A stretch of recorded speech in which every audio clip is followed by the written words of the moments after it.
Welcome back, everybody. Today we're going to talk about Beastman, and we've got a few select versions of Beastman in here in front of us to compare.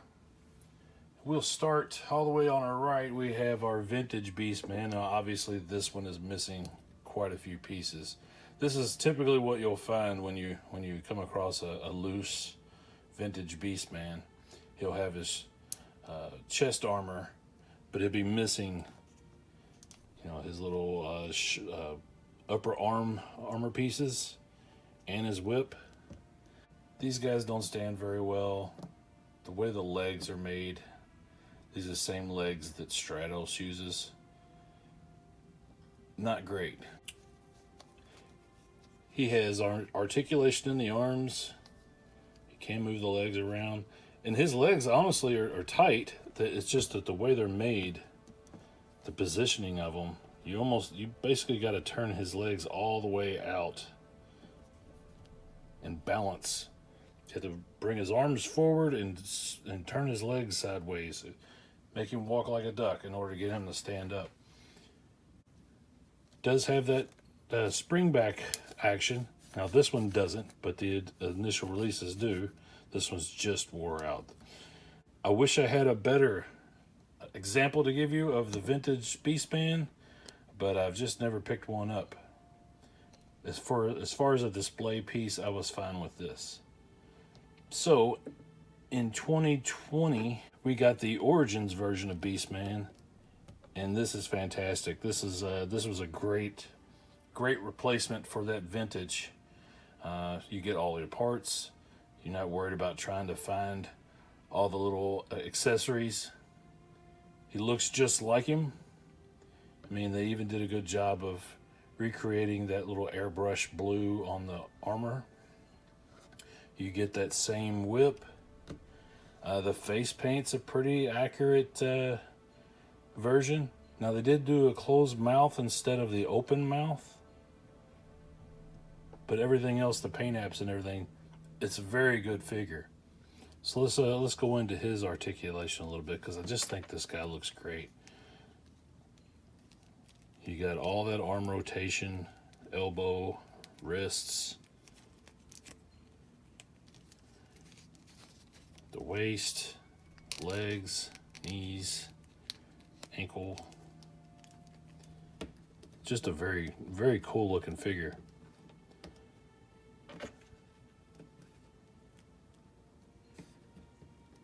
Especially when you're used to the vintage that just really didn't stand very well.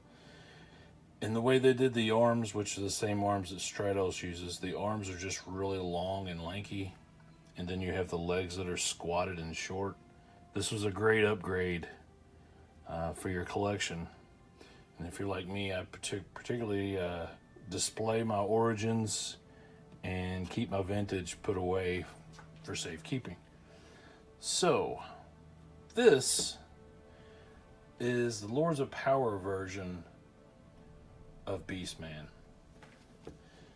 And this is not even the original release. There was a Lords of Power box set that had several of the characters in it. And he was all red, bright red.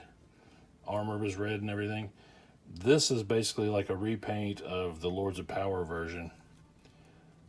You get this crazy armor with all the spikes. He's got gauntlets that have little spikes on them. Now, those are molded onto the arms. You can't remove those. He does have a removable belt. Very mean looking face. But he has, other than that, he has the same articulation and everything as the standard Origins release. It's just a very different looking take on Beastman. He does not come with a whip. But other than that, it's just a kind of a weird version. It does have that blue eye paint that matches up to at least kind of give you those Beastman cues there. So we'll put him back. And let's take a look at this guy. Now this I found the most interesting out of all of them. This is from the CGI series.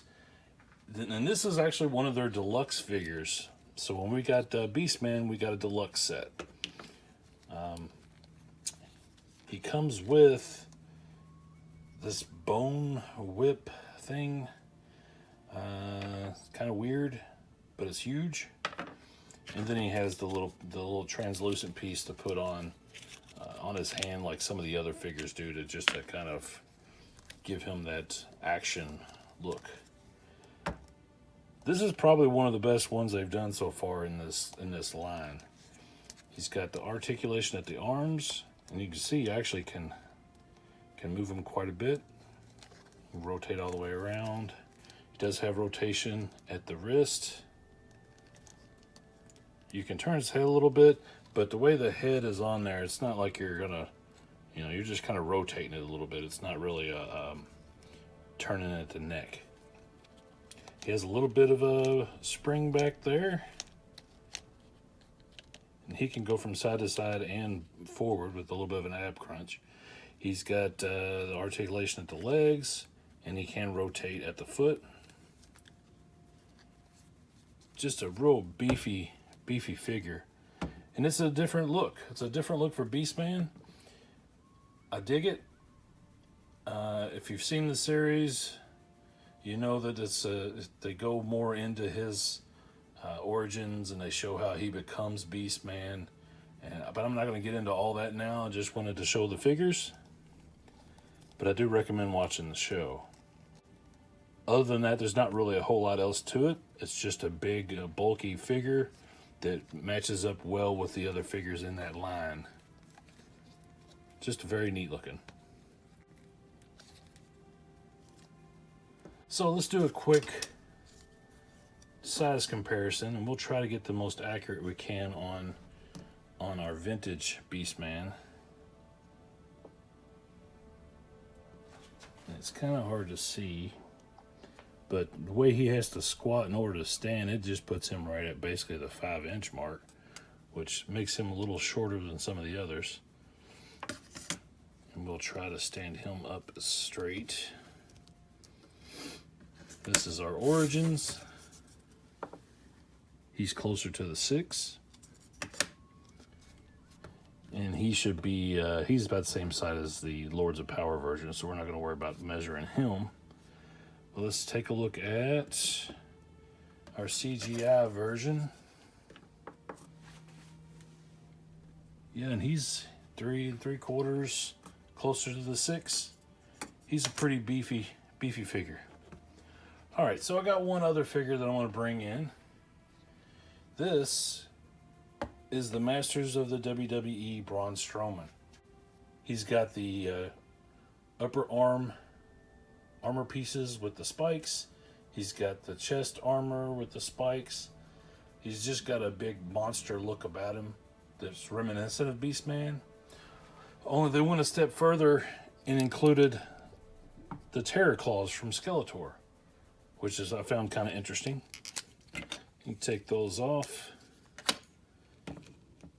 Yeah, so this is the WWE's version of Beastman, and let's compare him with our Origins Beastman, just to get a side by side. And as you can see, they used actually a different mold of the upper arm pieces, which I believe those are from one of the classics versions. And he's right at the 6-inch mark. It's a pretty big figure. He does have head rotation.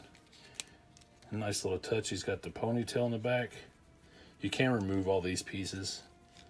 All right.